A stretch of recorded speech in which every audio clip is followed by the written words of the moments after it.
America के राष्ट्रपति चुनाव की तस्वीर अब साफ होती दिख रही है। अब तक के रुझानों में रिपब्लिकन उम्मीदवार डोनाल्ड ट्रंप जीत की ओर बढ़ते दिख रहे हैं, जबकि डेमोक्रेट कमला हैरिस पिछड़ती जा रही हैं। चुनाव नतीजों के रुझानों का असर अब ट्रंप और हैरिस पर दिखने लगा है। एक और विजयी मुस्कान लिए ट्रंप पाम बीच की ओर जा रहे हैं, तो दूसरी ओर हैरिस के मायूस समर्थक अब लौटने लगे हैं। कमला हैरिस ने हार्वर्ड यूनिवर्सिटी में भाषण भी नहीं दिया। अमेरिका के राष्ट्रपति बनने के लिए 538 इलेक्टोरल कॉलेज वोटों में से 270 की जरूरत पड़ती है। ट्रंप अभी 267 पर है, तो हैरिस को 216 इलेक्टोरल कॉलेज वोट मिल चुके हैं। 7 में से 5 स्विंग स्टेट्स में भी ट्रंप आगे चल रहे हैं। ट्रंप की लीड के बीच अब जश्न की तैयारी भी शुरू हो गई है। फ्लोरिडा के पाम बीच में स्थित कन्वेंशन सेंटर पर जीत का जश्न मनाया जाएगा।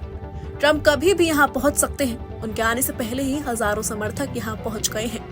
ऐसा बताया जा रहा है कि कन्वेंशन सेंटर के बाद ट्रंप के मेंशन मार-ए-लागो में भी एक पार्टी होगी। इस पार्टी में एलन मस्क और रॉबर्ट कैनेडी भी मौजूद रहेंगे। दूसरी ओर कमला हैरिस के समर्थकों में मायूसी छा गई है। वॉशिंगटन की हार्वर्ड यूनिवर्सिटी में कमला हैरिस की स्पीच होनी थी, लेकिन हैरिस बिना कुछ बोले ही यहाँ से लौट गई। कमला हैरिस के साथ ही सेड्रिक रिचमंड ने हार्वर्ड में समर्थकों को संबोधित किया। उन्होंने कहा कि अभी बहुत से वोटों की गिनती बाकी है, इसलिए आज कमला हैरिस स्पीच नहीं देंगी। उन्होंने बताया कि गुरुवार को कमला हैरिस यहाँ स्पीच देंगी। डेमोक्रेटिक उम्मीदवार और उपराष्ट्रपति कमला हैरिस शुरुआत से ही ट्रंप से पिछड़ती दिख रही थी। हालांकि बीच में एक वक्त ऐसा भी आया जब उन्होंने ट्रंप को कड़ी टक्कर दी। हालांकि अब फिर रुझानों में हैरिस पिछड़ती दिख रही हैं। चुनावी रूप से अहम माने जाने वाले स्विंग स्टेट्स में मतदाताओं का रुझान बदलता रहता है।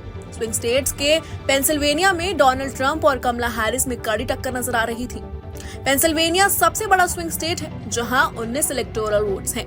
अब तक 7 स्विंग स्टेट्स में से 5 के रुझान सामने आए हैं, जिनमें ज्यादातर पर डोनाल्ड ट्रंप बढ़त बनाए हुए हैं। तो राज्यों के रुझान अभी तक आने शुरू नहीं हुए हैं। इन 5 राज्यों में से 3 पर डोनाल्ड ट्रंप और 2 पर कमला हैरिस बढ़त बनाए हुए हैं।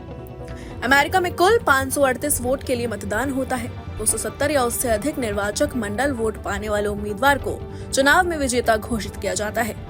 इस चुनाव को ऐतिहासिक बताया जा रहा है, क्योंकि पिछले कई दशकों में राष्ट्रपति पद के सबसे कड़े मुकाबले वाले चुनावों में से एक माना जा रहा है। Bureau report, news nation.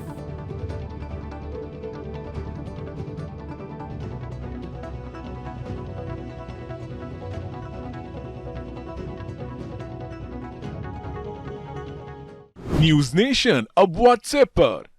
खबरों के ताजा अपडेट के लिए न्यूज नेशन के इस QR कोड को स्कैन करें।